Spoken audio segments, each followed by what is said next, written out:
সাইফুল ভাই, বেশ আনন্দেরও কিছু বিষয় আছে। বাংলাদেশি হিসাবে কিছু কিছু জায়গায় গর্ব অনুভব করি।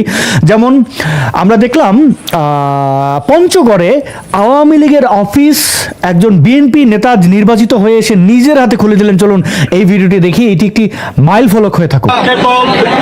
বিপুল আসনে সারা বাংলাদেশের সরকার গঠনের পথে এই প্রথম মুহূর্তে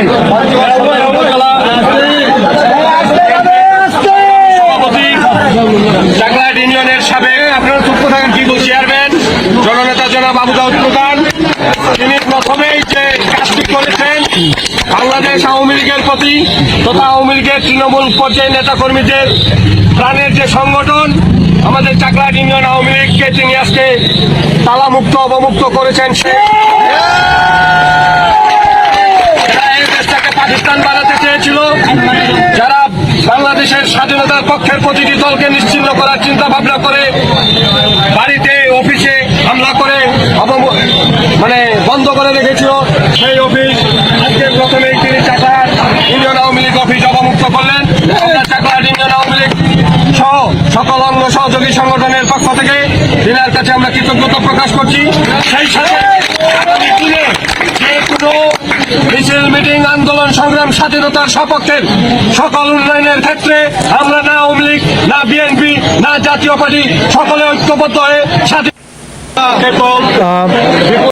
প্রিয় সাইফুল ভাই, এটি একটি আমার কাছে খুবই আমি উচ্ছ্বাসিত দারুণ দৃষ্টান্ত যে একজন মিস্টার প্রধান বিএনপির সভাপতি তিনি এসে আওয়ামী লীগের প্রথম যে কাজটি করেছেন, নির্বাচিত হয়ে আওয়ামী লীগের অফিস নিজের হাতে তালা খুলে দিয়েছেন। এই যে ভ্রাতৃত্ব, এই যে রাজনৈতিক এই যে সুন্দর সম্পর্ক, আপনি এই বিষয়টাকে কিভাবে দেখছেন? সারা বাংলাদেশে এরকম দেখতে চান কিনা?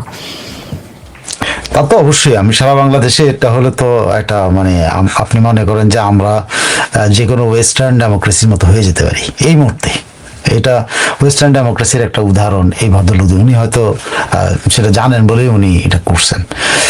তো তবে ওখানে যে কথাগুলো আরো আসছে যে ওখানে ভয়ও ছিল, ওইখানকার আওয়ামী লীগের নেতা কর্মীরা প্রকাশ্য হয়েই কিন্তু তারা তাদের অফিসের সামনে বিক্ষোভ করছিল এবং ওই তথ্যটা তাদের কাছে এনার কাছে আসার পরে যে আওয়ামী লীগের নেতা কর্মীরা বিক্ষোভ করতেছে, পরিস্থিতি অন্যদিকে যেতে পারে। আমি নিউজটা দেখেছিলাম, অন্যদিকে যেতে পারে। তো ওনাকে বলা হয়েছে, উনি তখন সংশয় বলছে যে না, এর পরিস্থিতি খারাপ করা যাবে না, এখন নির্বাচনের পর এরপর এলাকার পরিস্থিতি খারাপ করা যাবে না, সো ওরা খুলে দাও, ওরা ওদের মতো করে যাবে। এই উনি খুলে দেওয়ার ইয়ে দিচ্ছেন। তারপর ওনাকে যখন ওনার দলের নেতা বেশ কয়েকজন বড় ইয়েরা প্রশ্ন করছে, আপনি আওয়ামী লীগকে পুনর্বাসিত করতেছেন, তখন উনি বলছে তা আমি তো আওয়ামী লীগে পুনর্বাসিত করে না, এটা জামাত, আমরা তো এটা ইয়ে করি না, বন্ধ করি নাই, এটা জামাত বন্ধ করছে, জামাত আমাদের এখানে নাই, সো আমি খুলে দিলাম, অসুবিধার কি? এই উনি নিজেকে ডিফেন্ড করছেন। এখন দেখেন এই জেস্টার, যদি এটা জেস্টার হিসেবে নেন বা উনি একটা আওয়ামী লীগ নেতাকর্মীদের চাপে একটা পরিস্থিতি খারাপ হওয়ার থেকেও তো উনি এলাকাটাকে বাঁচিয়েছেন, এটাও কিন্তু রাজনৈতিক নেতার গুণ। এখন এই গুণটা আপনার শুধু ওনার হলে হবে না, এবং আমি মনে করি উনি হয়তো একটা উদাহরণ তৈরি করছেন, অন্যরা এটা সাহস করবে না। কিন্তু এই জেস্টারটা আসতে হবে মাথা থেকে। এই জেস্টার যদি মাথা থেকে না আসে তাইলে হবে না। আপনার না কাঁদলে মা দুধ দেয় না, যেরকম আওয়ামী লীগের নেতা কর্মীদের যার যার, আপনি এটা বলতে চাইছেন যে যার যার জায়গা এলাকায় ফিরে গিয়ে এরকম প্রকাশ্য হওয়া উচিত, কারণ রাজাকার সব রাজাকার ভাইসে গেছে বঙ্গোপসাগরে, এটা তো নিশ্চিত। এটা যেহেতু এখন তাদের আছে, এখন তারা যেতে পারে, এখন গেলে হ্যাঁ মামলা হতে পারে, ওই হতে পারে, কিন্তু একটা তো পরিবেশ পরিস্থিতি তৈরি হবে যে মামলা হলেও এখন জামিন পাওয়া যাবে। জেলে তো জায়গাও নাই, মামলা হলে কতজনকে ভরবে? না ধরেন জায়গা বানায় ফেললো, কিন্তু এখানে আপনার আওয়ামী লীগ যদি এরকম চাপটা প্রয়োগ করতে পারে, চাপটা রাখতে পারে, তাইলে লোকালি এই চাপটা প্রেশার হবে। এই লোকাল চাপগুলো আস্তে আস্তে সেন্ট্রালে আসবে। আওয়ামী লীগের পথ সামনে দুটো পথ, এখানে বিএনপির সুবুদ্ধির উদয় হলেই হবে না, বিএনপির নেতার সুবুদ্ধির উদয় হতে হবে, এক নম্বর। আবার আওয়ামী লীগের তরফ থেকে দুই পথ অবলম্বনের থাকতে হবে। সেটা একটা হলো লোকাল প্রেশার, জনসমর্থনের প্রেশার, প্রসেশন বের করা, দাবি জানানো, এই যে সারা বাংলাদেশে একযোগে দাবি জানানো, একসাথে মিছিল করা, এইসব বিভিন্ন তারা জানে, তারা ভালো জানে রাজনৈতিক কর্মসূচি, সেটা দেওয়া পলিটিক্যাল প্রেশার করা সরকারের উপরে। At the same time Awami লীগের পক্ষ থেকে কোনো না কোনো দুতিয়ালি করেও বিএনপির সাথে এখন যোগাযোগ করা দরকার। কারণ আপনি আগে বিএনপি ছিল রাজনৈতিক দল, এখন শুধু রাজনৈতিক দল না, রাজনৈতিক দল প্লাস সরকার। সো এখন কিন্তু তার পাওয়ার হাতে, আপনি তার মনোভাব চেঞ্জ করতে হলে তাকে প্রেশার ক্রিয়েট করতে হবে, অথবা তার সাথে আপনি দুতিয়ালি করে আলোচনা করে ঠিক করতে হবে।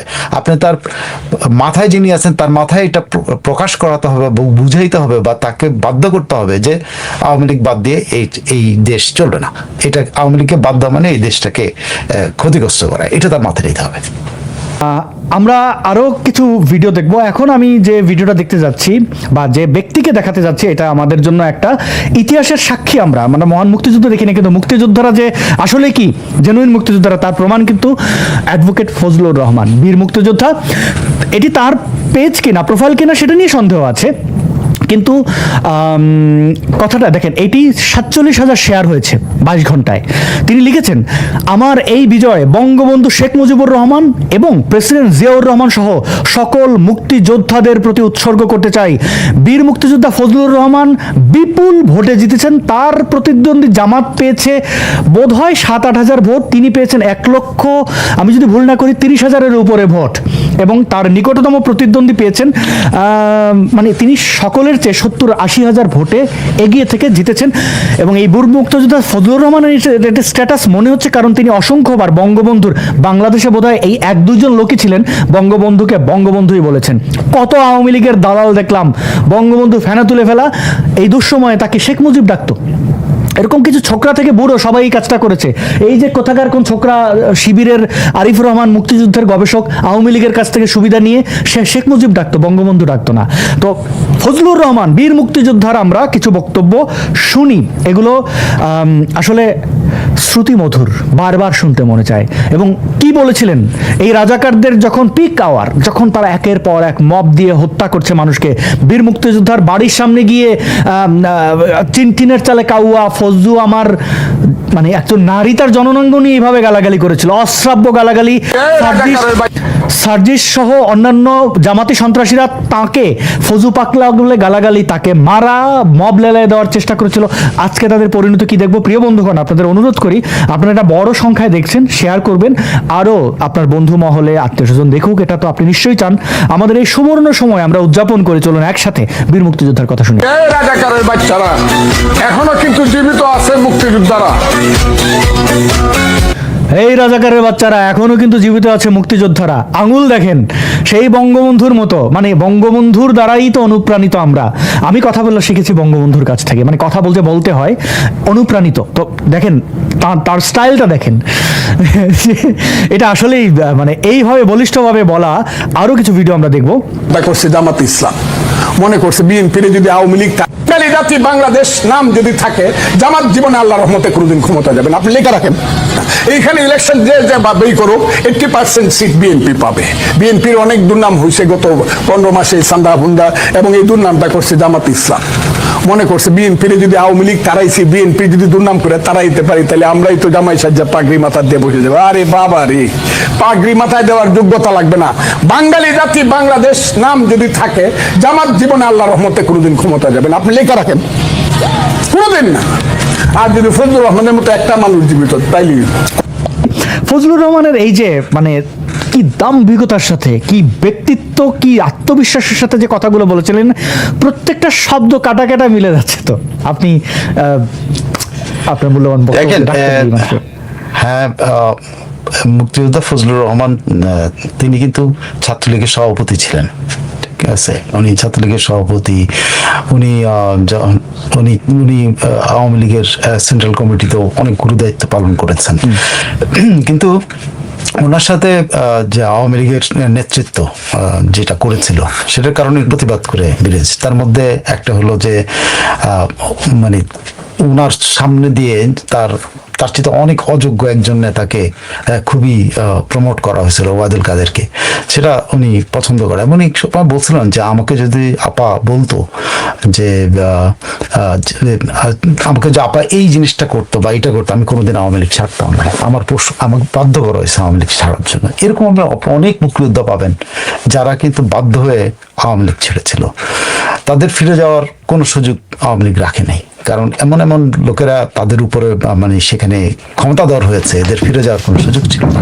আর ফিরে গেলেও এদেরকে শেষ করে দেওয়া হয়। যেমন ধরেন রাজ্জাক সাহেব, আব্দুর রাজ্জাক, উনি ফিরে গিয়েছিলেন কিন্তু উনি শেষ হয়ে গিয়েছেন, ওনাকে আর দাঁড়াতে দেওয়া হয়নি। ফিরে গেলে আওয়ামী লীগের মধ্যে ওটাকে মেরে ফেলা হয়। তো আওয়ামী লীগকে ফিরে যাওয়ার, আওয়ামী লীগ থেকে বেরোলে আওয়ামী লীগে ফিরে যাওয়া মানে হলো আপনি এটা শেষ, আপনি আর ওখানে কোনো কিছু নাই। তো এইটা ফজলুর রহমান এখন পর্যন্ত প্রুফ করে যাচ্ছেন তিনি বঙ্গবন্ধুর সৈনিক। তিনি এখন পর্যন্ত কিন্তু প্রুফ করছেন যে তিনি মুক্তিযুদ্ধের সৈনিক। তিনি এখন পর্যন্ত প্রুফ করছেন যে তিনি রাজাকার আলবদরদের বিরুদ্ধে একটা প্রতীকের মতো দাঁড়িয়েছেন। শেষ মুক্তিযোদ্ধা যারা বেঁচে আছেন এখন, তাদের মধ্যে তিনিই কিন্তু একমাত্র এখন পর্যন্ত রাজাকারদের বিরুদ্ধে তার অঙ্গুলি হেলনটা অব্যাহত রেখেছেন। তো এরকম বীর মুক্তিযোদ্ধাদেরকে যখন অপমান করা হয়, যখন যেভাবে অপমান করা হয়েছিল, সেই সময় উনি প্রোটেস্ট করেছেন। উনি এমন কোনো পরিবেশ নেই যেখানে এই মুক্তিযোদ্ধাদের সামান্য কিছু হয়েছে এটা করেছে, যেখানে বঙ্গবন্ধুকে কেউ অসম্মান করেছে তিনি 32 নম্বর ভাঙার বিরুদ্ধে উনি বলেছেন। কারণ আপনি সব এই পুরো 2.25 বছর কালীন সময়ে আপনার 32 নম্বর ভাঙা হইলো সবচেয়ে মানে আমার ইয়েতে সবচেয়ে বড় আঘাত ছিল স্বাধীনতার পক্ষের শক্তির জন্য। বঙ্গবন্ধুর অনুপস্থিতিতে বঙ্গবন্ধুর জাদুঘরটাকে ভেঙে ফেলা, জ্বালিয়ে দেওয়া বারবার, এবং সেটা সরকারের সামনে অনুপস্থিত গুটি কয়েক লোক প্রতিবাদ করেছে। অনেকে সামনে এসে কিন্তু অনেক আওয়ামী লীগ নেতা আছেন, তারা একটা স্ট্যাটাস আমি দেখিনি। ফেসবুক তো একটা ওপেন জায়গা, সেখান থেকে তো স্ট্যাটাস দিতে পারতো, দেয়নি। অনেক তারা কিন্তু অন্য কিছু নিয়ে কিন্তু আছে, হ্যাঁ, কিন্তু তারা দেয়নি। কিন্তু এই ফজলুর রহমান দিয়েছেন। ফজলুর রহমান যা বলেছেন সেটা কিন্তু প্রমাণিত হয়েছে। রাজাকার আলবদররা, অনেকে বলে যে আমি একটা জায়গায় কথা বলতে গিয়ে দেখলাম বলছে না তারা তো আসন বাড়াইছে। আমি আসনটা কিভাবে বাড়লো যেখানে 50% লোক ভোট দেয়নি? যেখানে 50% লোক ভোট দেয় নাই সেইখানে তারা বিএনপির সাথে ভাগাভাগি করছে 60টা না 62 বা যতটা 70টা বা যেটাই হয়েছে পাইছে। কিন্তু এটা যদি তৃতীয় আরো 50% যদি এইখানে নির্বাচনে থাকতো, যদি যেটা হলো বলে যে 50% লোক মানে কি বলে 55% কত পার্সেন্ট লোক ভোট দিয়েছে, তো যদি সবাই ভোট দিত তাহলে এই জামাত তো আমার ধারণা 10টাতেও জিততে পারতো না। সো ইনফ্যাক্ট ফজলুর রহমানের কথা, ওরা হয়তো সাংগঠনিকভাবে কনসলিডেট করছে, সাংগঠনিকভাবে শক্তিশালী হয়েছে, কিন্তু তাদের সমর্থন নাই জনগণের মধ্যে। এবং আরো একটা দেখেন, নারীদেরকে যেরকম সুবিধা দেওয়ার কথা বলে যাওয়ার চেষ্টা করছে, কোনোটা কাজে আসে নাই। সুবিধা দেওয়ার কথা বলে নারীকে বন্দী করার চেষ্টা করা হয়েছে, নারীরা কিন্তু এটাকে বুঝতেই পেরেছে যে এটা তাদের বন্দী করার জন্য। সো জামাত আসলে বাংলাদেশে একটা কি অপশক্তি, যে অপশক্তিটাকে মানুষ আবার চিনেছে, এইটুকু আমাদের দেশের আমি অ্যাটলিস্ট ওই 50% বা যে যারা বলে যারা ভোট দেয় বিএনপি 35% সবাই মিলে 15% এরা যারা গেছে ভোট দিতে, যে তারা ভোট দিয়েছে, যদি দেয় তারা অ্যাটলিস্ট নৈতিকতা দেখিয়েছে যে না এরা আমাদের না। তো যদি পুরো সিনারিও হতো যে আমার কিন্তু 10টা আসন পাইতে কিনা আমার কাছে যথেষ্ট সন্দেহ। ফজলুর রহমান ভাইয়ের প্রতি যেটা হয়েছিল সেটা যেই শোনে সেই শুনবে, যারাই শুনবে যে ফজলুর ভাইয়ের প্রতি একটা অন্যায় হয়েছিল। তো এখন সে ফজলুর ভাই যেভাবে হোক তো সে সারভাইভ করেছে, সে যেখানে বিএনপিতে গিয়ে হলো সারভাইভ করেছে। সারভাইভ শুধু করেন নাই, তিনি একমাত্র মুক্তিযুদ্ধের ভয়েস হিসেবে উনি মাঠে ছিলেন। অন্যরা কোথায় ছিল? অন্যরা শুধুমাত্র ছাড়া মানে কারা, মানে আওয়ামী লীগের মধ্যে কারা এমন যে ওনার চাইতে বেশি এই মুহূর্তে ভূমিকা রেখেছে? কেউ তো রাখে নাই। তো যেহেতু কেউ এরকম ভূমিকা রাখে নাই, সো তাদের পক্ষ নিয়ে কোনো কথা বলেও ওনাকে অপমান করার আমি কোনো যুক্তি, এবং আমি মনে করি যে এই অপমানের জিনিসটাই বাদ দেওয়া উচিত। অপমানের জিনিসটাই বাদ দেওয়া উচিত, বাদ দিয়ে আমরা বলা উচিত, আমাদের বলা উচিত যে যারা এরকম মানে কি হুনুরে হয়ে যায়, এরা আসলে মানুষের কথা বলে না। আপনি রাগ থাকতে পারে, আপনার ব্যক্তিগত রাগ কিন্তু আপনি স্ক্রিনে ফুটাবেন না। আমি একজনের প্রতি আমার ব্যক্তিগত রাগ থাকতে পারে, আমি সেটা ফুটাবো কেন? আরেকটা হলো এটা দলীয় ব্যাপার, আরেকটা হলো বঙ্গবন্ধুর প্রশ্নে, আরেকটা হলো মুক্তিযুদ্ধের প্রশ্নে যেই কথা বলবে সে যেই হোক না কেন, আমি তার সমালোচনা করার আগে 3বার চিন্তা করব তার ভূমিকা অনেক কি হচ্ছে। আমি 3বার চিন্তা করতে হবে আমাকে, যদি মিনিমাম সেন্স থাকে। এখন যে সেন্স না থাকে ভাই কি করার আছে? তারেক রহমান এটা হজম করতে পারবে, মানে নিজে লিখছে কিনা আমার যথেষ্ট সন্দেহ লাগে, কারণ অবিশ্বাসীরা বক্তব্য দিয়েছিল, তারেক রহমানটা নিজে বলেছিল। আচ্ছা, অবিশ্বাসী, হ্যাঁ, এটা মনে হয় জোশের চোটে বলে ফেলছে আর কি। অবিশ্বাসী, সংশয়বাদী, এটা জোশের কথা। ওরা ওই কনসেপ্টের ধারে পাশেই নেই, তারা কনসেপ্টের ধারে পাশে নেই। তারা অবিশ্বাসীকেই মনেই করে তারা আপনি বিচার করা যাবে। আপনি যে দেশের আইনে আছে, আপনি অবিশ্বাসীরা চাইলে আপনি বিচার করতে পারেন, তাই না? আইন করে রেখে দিচ্ছে যে অবিশ্বাসের কি অবিশ্বাস করলে কি করা যাবে, ওই লোকটার ধরে কি করতে পারবেন। অবিশ্বাসীর যদি এই কথা বলে থাকে, দেখা যাক উনি চেঞ্জ করতে পারেন কিনা, এটা আমাদের দেখার বিষয়, নাকি এটা বাত কা বাত। আমার মনে হচ্ছে এটা বাত কা বাত, মুখ দিয়ে বেরিয়ে গেছে। এতদিন ওয়েস্টে থাকছেন, ওয়েস্টের নেতাদের বক্তব্য শেষ পর্যন্ত আদিবাসী বলা, কোনটা যে তার, এটা নিয়ে আমার কিন্তু যথেষ্ট আছে। কারণ বিএনপি আমি যেটা বলি, বিএনপি কিন্তু আদিবাসী কনসেপ্টে বিশ্বাস করে না। বিএনপি আদিবাসী কনসেপ্টে বিশ্বাস করে, বিএনপি ক্ষুদ্র নৃগোষ্ঠী কনসেপ্টে বিশ্বাস করে। সো ক্ষুদ্র নৃগোষ্ঠী যদি আগে লিখেছে, এটা আমি এখনো বুঝতে পারছি, ক্ষুদ্র নৃগোষ্ঠীকে কি প্রথম না, লিখেছে? ক্ষুদ্র নৃগোষ্ঠী প্রথমে লেখেনি, প্রথমে আদিবাসী লিখেছিল। তার কোনো আচ্ছা। চাপে সে পরে আবার ক্ষুদ্র নৃগোষ্ঠীতে এসেছে। সেটা তো বিএনপি এটা মনেই করে না। আমাদের পাহাড়ি জনগণকে বিএনপি দেখছেন, আপনি নিশ্চয়ই দেখলেন তারেক রহমানের বক্তব্য, যে সমতল ও পাহাড়ি ও সমতলের লোকদের কথা পাহাড়ি বলতেছে, মানে পাহাড়ে যারা থাকে, পাহাড়ে কারা থাকে? পাহাড়ে তো বাঙালিরাও থাকে। এখন যারা বাঙালিরা দখলদার বাঙালিরা থাকে না, তো সে তো আসলে ওই ভাই, তাও তো পাহাড়িদেরকে পাহাড়ি বললে, পাহাড়ি বলতে যারা পাহাড়ের আদিবাসী, তাও তো একটা সম্মান ভাই, কিন্তু তাদের তো বলা হয় উপজাতি। পাহাড়ি আদিবাসী কিন্তু বলেন নাই, পাহাড়ি বলছেন। পাহাড়ি বলেই উনি কিন্তু এইটা কিন্তু উনি ব্রড ইয়াতে নিয়ে গেছেন, যে বাঙালিদেরকে এর মধ্যে অ্যামালগামেট করা, মিশ্রণের মধ্যে ঘুটা দিয়ে মিশ্রণ করে ফেলানো, উনি ওই কনসেপ্টে গেছেন। আরেকটা মির্জা ফখরুল ইসলাম অবশ্যই চাপে পড়ে উনি এই ক্ষুদ্র নৃগোষ্ঠী লিখেছেন, কারণ বিএনপি অ্যাজ এ হোল ওই ক্ষুদ্র, আমি জন্য জানি তারেক রহমানও কিন্তু এই আদিবাসীতে বিশ্বাস করে না, যে কারণে সে আদিবাসী শব্দ ইউজ করে না, সে পাহাড়ি শব্দটা ইউজ করছে। এবং পাহাড়ি বলতে এখানে কিন্তু বাংলাদেশে আপনি পাহাড়ি বাঙালি বলতে হবে, নাহলে পাহাড়ি আদিবাসী বলতে হবে, সেটা বলে নাই কিন্তু। সো এখানে আসলেই যে আদিবাসীদের প্রতি তাদের দৃষ্টিভঙ্গিটা কি, সেটা কিন্তু প্রকাশিত না। শুধু এইটুকু বলা যায়, মির্জা ফখরুল ইসলামের নিজস্ব যেটা, যদি ওনার প্রথমটা ওনার হয়ে থাকে, নিজস্বটা ঠিক আছে, পরবর্তীতে পার্টি চাপে তার, কারণ এটা পার্টির লাইন হলো তাদের নৃগোষ্ঠী। যে আমাদের দেশে একটা আছে, প্রবাদ আছে, সেটা হলো সবে মূলর এক পাতা, মূলা কয় নানান কথা। হ্যাঁ, সবে মাত্র একদিন পার হয়েছে মাত্র, তারপরে তাদের নানান কথা বেরোনো শুরু হয়েছে।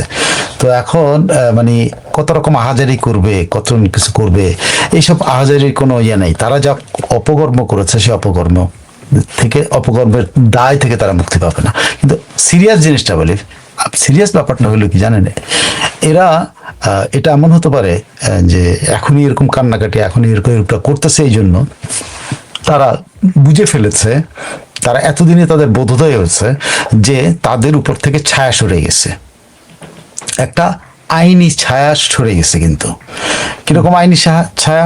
সে একটা সরকার আছে বা ছিল, যে সরকারটা তাদের যে কোনো মূল্যে মানে সহায়তা করছে, যে কোনো মূল্য। বললাম তো যে আওয়ামী লীগ নিষিদ্ধের জন্য ওখানে শীতল পানি মায়েরা ওখানে বিরিয়ানি খাওয়ায় আন্দোলন করাইছে, এগুলো করছে। তারা বারবার 32 নম্বর ভাঙতে গেছে, সে তাদেরকে বুলডোজার দিয়ে হেল্প করছে, যাই করো, সেনাবাহিনী পর্যন্ত তাদেরকে হেল্প করছে। মানে কতবার, তার আরো বড় কথা হলো সেনাবাহিনী পর্যন্ত তাদের কান্দে হাত দিয়া কথা বলছে।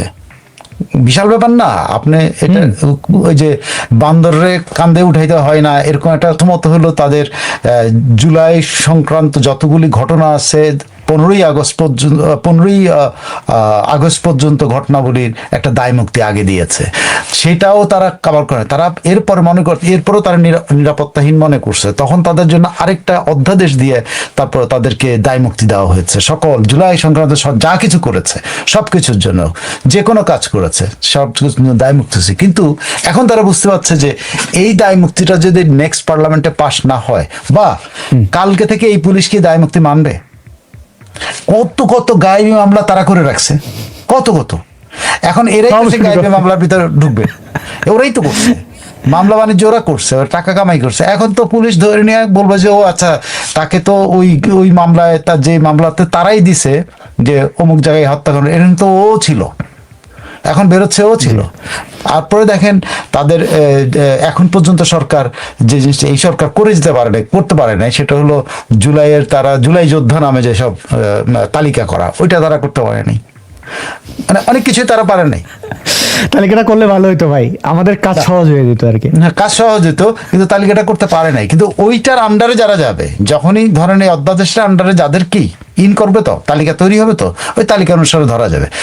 এই জন্য তারা যেটা ভয় পেয়েছে সেটা হলো ইমিডিয়েটলি ভয় পেয়েছে যে একদিন পর্যন্ত তাদের একটা আশ্বাস ছিল বা বলা ছিল, বলা বলি ছিল যে নির্বাচনটা এক পর্যায়ে এসে বানচাল হয়ে যাবে, কিন্তু এটা তো হইল না, হয় নাই নির্বাচন। তারা আশা করছিল আওয়ামী লীগ এখানে এমন চিত্র তৈরি করবে, শেষ পর্যন্ত সরকার নির্বাচন স্থগিত করে দিবে, সেটাও হয় না। আওয়ামী লীগ সেই দিকে যায় না, আওয়ামী লীগ শান্তিপূর্ণ কর্মসূচি দিয়ে গেছে, বর্জনের কর্মসূচি দিয়ে গেছে। সো তারা সব জায়গায় কিন্তু মানে হচ্ছে যে এই সরকার আর কন্টিনিউ করবে প্রত্যাশা ছিল। যখনই দেখছে না এই সরকার আর কন্টিনিউ করতেছে না, এখন কান্নাকাটি করতেছে, কারণ তাদের সবচেয়ে বড় ছাতা এটা কিন্তু চলে গেছে। এটা শুধু মানে মুহূর্তেই চলে গেছে, প্রত্যেকটা এলাকা ভিত্তিক। কিন্তু এটা কিন্তু এখন আর সেন্ট্রাল পাওয়ারের ব্যাপার নেই। এলাকার পুলিশ যেটা, যে থানা, যে বলছে একদিন পর্যন্ত আমার যে বেটা থাপ্পড় মারছো, আমার যে ধাক্কা মারছো, আমার যে গালাগালি করছো, আসো এবার তোমাদেরকে দেখতেছি, এটা কনফার্ম। এরা কিন্তু মারাত্মক হিউমিলেট করেছে স্বাভাবিক প্রবৃত্তি। আপনার ওই এলাকাতে তারা যে যার উপরে নির্যাতন চালাইছে, তারা কি প্রতিশোধ নেবে না এখন? পুলিশ বাহিনীর উপর নেবে না? তা পুলিশ বাহিনীর উপর যারা করছে, থানায় যায় মাস্তানি করছে, এই করছে, ওরা ছাড়ে নিচ্ছে, কালকে যাক না থানায়, কালকে থানায় বেঁধে ফেলবে। ওই যে বলছে এক মাঘে শীত যায় না, ওরা কি মাঘ মাসের কথা বুঝে না? এইটা তাদের মাঘ এসে পড়ছে।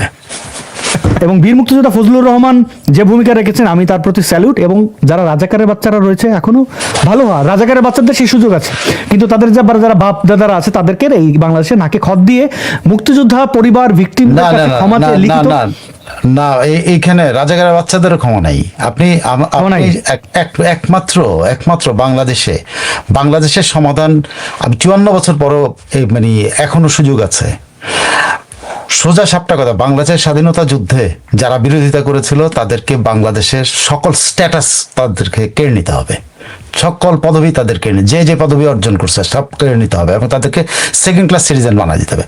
তাদের নাতি পুতি 3টা জেনারেশন বা 4টা জেনারেশন পর্যন্ত এদেরকে কোনো ক্লাসে আনা যাবে না। এরা কোনো মেন স্ট্রিম জব পারে না। এদেরকে পারিবারিকভাবে করতে হবে, কিনা যে বর্জন করতে হবে। এদেরকে পাড়ার নেড়ি কুত্তার মতো করে তাদেরকে ব্যবহার করতে হবে। পাড়ার নেড়ি কুত্তার সাথে যে ছাল নেওয়ালা কুত্তার সাথে যে ব্যবহার করা হয়, ওদেরকে ছাল নেওয়ালা কুত্তা বানাতে হবে। অনলি বাংলাদেশে এটা সমাধান আছে। এদের ব্যাপারে কোনো ইনক্লুসিভ কোনো কথার ব্যাপার নাই। এদের কোনো মাপ নাই, রাজাগারের মাপ নাই। কারণ রাজাগারের বাচ্চাগুলো তো কয়েকজন রাজাগারের বাচ্চা চেঞ্জ হয়েছে, কয়জন যারা চেঞ্জ হয়েছে তাদেরকে আপনি আপগ্রেড করেন, কিন্তু যারা চেঞ্জ হয় না, আমি বিশ্বাস করি না কোনো রাজাকার চেঞ্জ হয়েছে, কোনো রাজাকারের বাচ্চা চেঞ্জ হয়েছে, রাজাকারের নাতি চেঞ্জ হয়েছে, কেউ চেঞ্জ হয় না। They all maintain their blood line.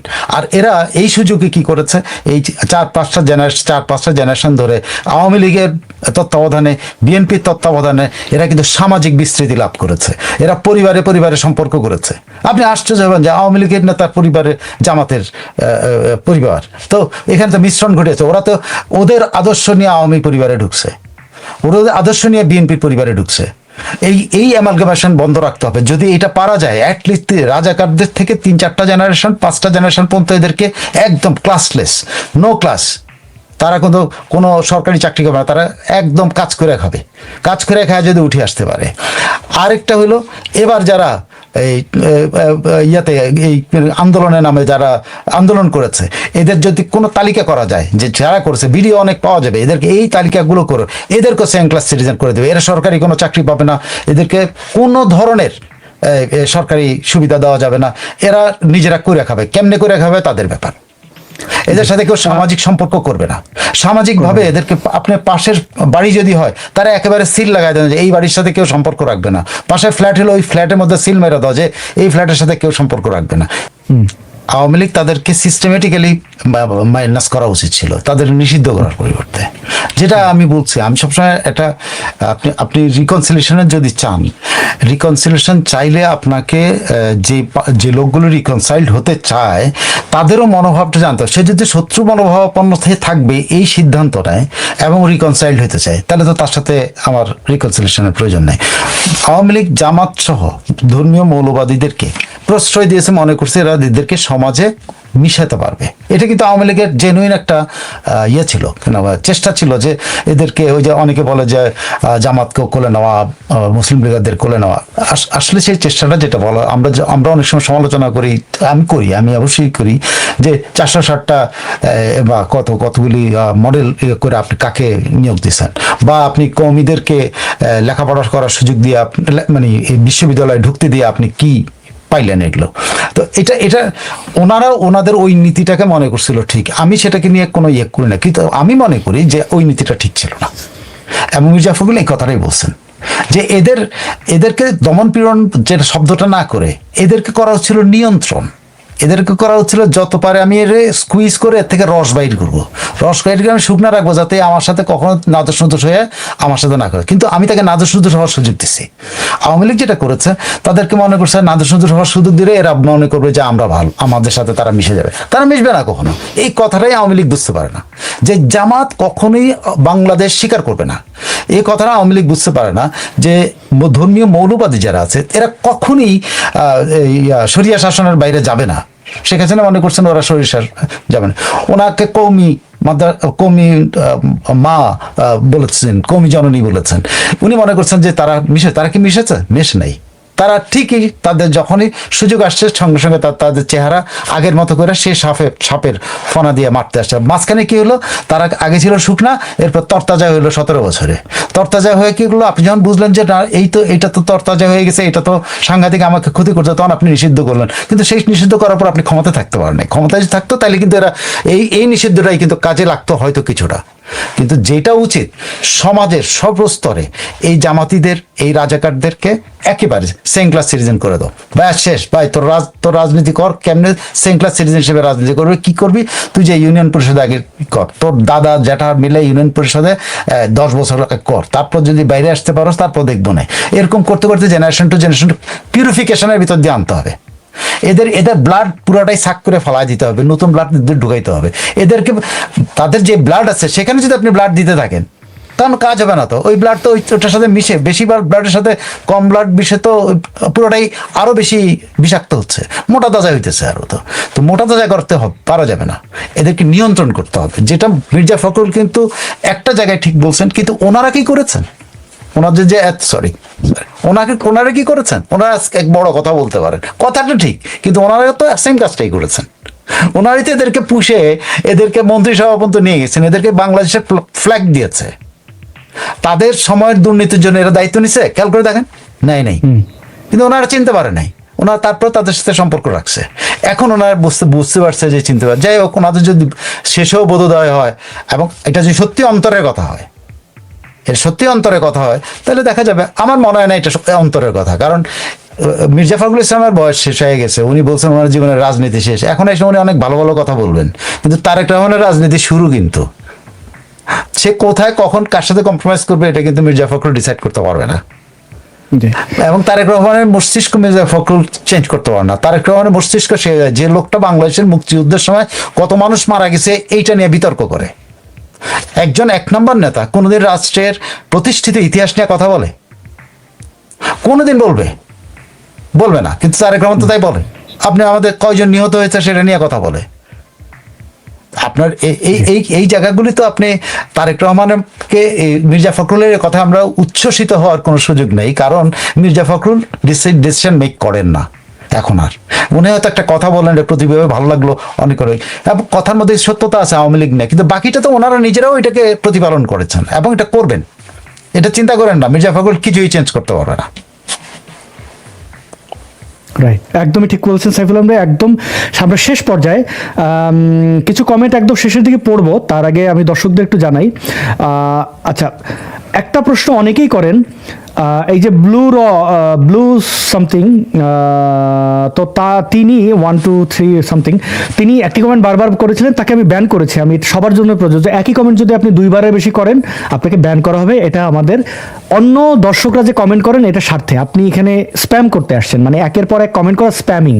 এর কখনো এটা মিন করেন যে আপনি বারবার কমেন্ট করে যাবেন তা আপনার কমেন্ট পড়া হবে, ব্যাপারটা এরকম না। আপনারা নিয়ম ভঙ্গ করলে আপনাকে ব্যান করা হবে, কিছু করার নেই স্বার্থে, কারণ আমাদের কমেন্ট পড়তে হয়। যারা কমেন্ট করেন, প্রত্যেকটা মানুষ কমেন্ট করেন তার আশায়, তো এটা পড়া দায়িত্ব। তো চিন্ময় কৃষ্ণ কি ছাড়া পাবেন কিনা সাইফুল ভাই? এই যে চিন্ময় কৃষ্ণকে আটকে রাখা হয়েছে সেটা তো আপনি জানেন যে এটা একটা সম্পূর্ণ হচ্ছে যে হিন্দু বিদ্বেষ এবং রাজনৈতিক কারণে তাদের ধারণা ছিল এই চিন্ময় কৃষ্ণ প্রভু হিন্দুদের উপর অত্যাচার, নির্যাতন, নিপীড়ন নিয়ে তিনি সভা সমাবেশ করছেন এবং তার ডাকে অনেক মানুষ আসছে, তো তারা আতঙ্কিত বোধ করেছে।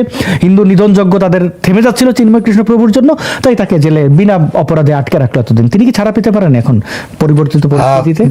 তারেক রহমানের হাতে আর কোনো কার্ড আছে বলে মনে হয় না। যদি ভারতের সাথে একটা ভারত যে নরেন্দ্র মোদী যে জেস্টার দেখিয়েছে, মানে এটা কিন্তু অসাধারণ জেস্টার বলতে পারেন, যে একজন তার অফিসিয়ালি এখন পর্যন্ত গ্যাজেট নোটিফিকেশন হওয়ার আগেই তিনি অভিনন্দন জানায় বসে আছেন, প্লাস টেলিফোন করে কথা বলছেন। দিস ইজ দ্য, আপনি মনে করছেন the greatest jester for Tarique Rahman. অন্য পৃথিবীর ট্রাম্প যদি করে সেটা অন্য ব্যাপার হবে। তো যেহেতু জেস্টার দেখা রাখছেন, এখন যদি ভারতের সাথে কোনো কিছু শুরু করতে হয় চিন্ময় প্রভু কিন্তু 1 নাম্বার বিষয় হবে। আমি কথা রাখছে, প্রথমত হলো মোদী কিন্তু কথা রেখেছে যে আমরা এই সরকারের সাথে, মানে অন্তর্বর্তী সরকারের সাথে না, আমরা নির্বাচিত সরকারের সাথে ইমিডিয়েটলি আমরা সম্পর্ক স্বাভাবিক করার জন্য আমরা কাজ করবে। তারা এটা কিন্তু জয়শঙ্কর বলেছে, সবাই এই ওদের ফরেন অফিস সবসময় করেছে। কিন্তু তারা আরেকটা জিনিস বলছে, সবসময় একই কথা বলে আসছে, সেটা ইনক্লুসিভ বাংলাদেশে ইনক্লুসিভ পলিটিক্স, বাংলাদেশে ইনক্লুসিভ সবকিছু, মানে তারা ইনক্লুসিভ ব্যাপার, অন্তর্ভুক্তিমূলক এই অন্তর্ভুক্তিমূলক তারা হয়তো আওয়ামী লীগ শব্দটা বলে না, কিন্তু এটা আওয়ামী লীগই, কারণ আওয়ামী লীগ বাংলাদেশের বৃহত্তম জনগোষ্ঠীর সাপোর্টের দল, সেই দলটা, আর তার সাথে আছে ভারতের ঐতিহাসিক সম্পর্ক।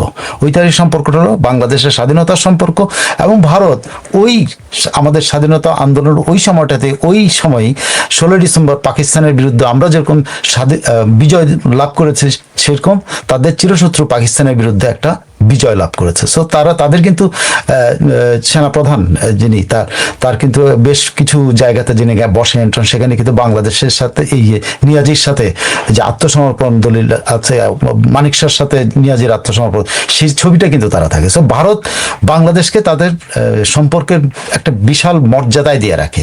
সেই মর্যাদার সাথে কিন্তু আওয়ামী লীগ সম্পর্কিত, কারণ ওইটার সাথে ওই সময়কার টোটাল মুভমেন্টটা ছিল। তখন বিএনপি ছিল না, ফ্যাক্ট, বিএনপি ছিল না। বিএনপি, আওয়ামী লীগের লোকেরাই তখন পরবর্তীতে বিএনপি করছে অনেকেই, তাই না? তো অনেক যাযাকার গেছে, অনেক মুসলিম গেছে, আওয়ামী লীগে তো গেছে। তো সেখানে যে ইয়েটা বলে আওয়ামী লীগের যে সম্পর্কটা, সেই সম্পর্কটাকে অ্যাভয়েড করে ভারতের সাথে আপনি ভালো সম্পর্ক করতে পারবেন না। আওয়ামী লীগের সাথে সম্পর্কটাকে, কারণ ভারত সবসময় চেষ্টা করবে আওয়ামী লীগকে কোনো না কোনোভাবে বাংলাদেশ যেন আওয়ামী লীগ রাজনীতি করতে পারে। এটা শেখ হাসিনা সহ, এবং আমার ধারণা তারা এটাই প্রেস করবেন অনেকদিন। জি, একদম শেষ একটা প্রশ্ন সাইফুল ভাই, শেষ প্রশ্নটা হচ্ছে যে হা আর না ভোটের কি হবে? এটা নিয়ে তো এত জল্পনা কল্পনা, এটা কি আসলেই কার্যকর হবে? হা এবং না ভোটের দুইটা একজনকে জিজ্ঞেস ইকো হচ্ছে। জি, আম সরি, এটা এখন আর হবে না। জি, হ্যাঁ এবং না ভোটের দুটো ফ্যাক্টর আছে। একটা হলো গণভোট যখন হয়, তখন গণভোটের যে সিদ্ধান্ত হয়, সেই সিদ্ধান্ত যে ইয়েটা কি বলে পালনে পরবর্তী যে পার্লামেন্টের সদস্যরা, তারা বা পার্লামেন্টের যে সদস্যরা থাকেন, তারা সেটা প্রতিপালনে বাধ্য। কিন্তু কথা হচ্ছে, এই প্রতিপালনে বাধ্য হলেও এইটার কতগুলো ভিত্তি আছে, যে হা না ভোটটা কিসের উপর হইলো, সেটা কোথা থেকে আসলো। হা না ভোটটা হলো প্রথমত ওই ভিত্তিটা, আমি 3টা স্তর বলি। ভিত্তিটা হলো ত্রুটিপূর্ণ। প্রথম 4টা প্রশ্নের 1 উত্তর, এটা পৃথিবীর কোনো কিছু, এটাকে one of the good constitution expert Shahdin Malik বলছেন, এটা পৃথিবীর সেরা হাস্যকর গণভোট, কারণ এটা টোটালটাই ত্রুটিপূর্ণ। কারণ 4টা প্রশ্নের উত্তর কোনো মানুষ একটাতে উত্তর দিতে পারে না, বরং 4টা উত্তরের মধ্যে মানুষ একটাতে টিক চিহ্ন দিতে পারে, এমসিকিউর মতো এটা করতে পারে মানুষ, কিন্তু মানুষ তো এটা পারবে না। 4টার উত্তর কেমন মানুষ একটা দেবে? আপনি প্রশ্ন করলেন 4টা আমাকে, আপনি জিজ্ঞেস করলেন আপনার নাম সাইফুল আমিন, আবার বললেন আপনার নাম আপনার নাম অমুক, আপনার নাম তমুক, তখন আসলে আমি কোনটা নেব? বললেন 4টা, তা আমি এখানে এই মুখ আছে, এখানে মুখ আছে, ওখানে আমি একটা বেছে নেবো, আমি তো 4টা বেছে নিতে পারবো না। তাহলে এটা কি জুলাই জঙ্গিদের মূলা ঝুলাইলো ইউনুচ্চা? না, ঝুলাই না, এটা টেকনিক্যাল কতগুলো এসেছে যে বিএনপি বা বিএনপির সভা যেটা গণপরিষদ যেটা, এটা ওর বাধ্য কিনা। এখানে বিএনপি অনেকগুলো কার্ড বিএনপির হাতের আছে, অনেকগুলো কার্ড। আমি যেটা 3টা কথা বললাম, প্রথম হলো এটা ত্রুটিপূর্ণ, এটা একটা কার্ড বিএনপির হাতে আছে, এই প্রুফ করা, কারণ এইটাকে তারা ইয়াতে নিয়ে কোর্টে নিয়েছে, সুপ্রিম কোর্ট নিয়ে যেতে বলতে পারে আমরা এটার উপর রিভিউ চাই, যে তোমরা আমাকে একটা মতামত দাও, এটা আমাদের কাছে এটা ত্রুটিপূর্ণ, তারা কিন্তু এটা কোর্টে নিয়ে যেতে পারে। 2 নম্বর হলো তারা এই যে প্রক্রিয়াটা হয়েছে, সেই প্রক্রিয়াটা একটা অধ্যাদেশের মধ্য দিয়ে হয়েছে না? একটা অধ্যাদেশ যেহেতু এই কমিশনের প্রক্রিয়াগুলো, যে জুলাই সনদ হয়েছে অমুক, একটা অধ্যাদেশ যে হয়েছে, তো সে অধ্যাদেশ যদি পার্লামেন্টে তারা অ্যাকসেপ্ট না করে, অনেক এই 2 নম্বর কার্ড তাদের হাতে, পার্লামেন্টে বললাম আমরা এই অধ্যাদেশই রাখলাম না। তারপরে আরেকটা কার্ড আছে তাদের, সেটা হলো গণভোটটাকেই তারা পুরা গণভোটটাকেই পার্লামেন্টে ইয়েতে দিতে পারে, গণভোটটা আমরা করবো কিনা, গণভোটের এই কি বলে ইয়েটা আমরা, তারা নিজেরা কিন্তু মতামত দিতে পারে, ওখানে আলোচনা হতে পারে। সে আলোচনায় দেখবেন যে কেউ বলবে আমি 1 নম্বরটা পছন্দ করলাম, কিন্তু বাকি 3টা পছন্দ হয় না, তাহলে কি হবে? ওখানে গেঞ্জাম হয়ে যাবে। So it will go against, এটা আবারও চলে যাবে হলো ইয়াতে, কোর্টে চলে যাবে যে এটা জানার জন্য। সো বিএনপির হাতে অনেকগুলো কার্ড আছে, এরপরে আরো কোনো গোপন কার্ড আছে নাকি সেটা আইনজীবীরা বলতে পারবো, আমি বলতে পারবো না। এটা আমার মস্তিষ্ক থেকে আমার কাছে এগুলা মনে হয়েছে যে কনস্টিটিউশনে আপনি এর বাইরে কোনো সুযোগ নেই আপনার। বিএনপি সবচেয়ে সবার আগে একটা কাজ করতে পারে, এই পুরা গণভোটটাকে শেষ করে দিতে পারে হলো তারা অধ্যাদেশটা পার্লামেন্টে উঠায় খারিজ করে দেওয়া। এটা 1 নাম্বার, এটা কিন্তু বিএনপির হাতে সবচেয়ে সহজ অস্ত্র। আরো অনেক জটিল অস্ত্র আছে, আর আমি জানি না কোনটা কি করবে, নাকি আসলে তারা পাশ করবে।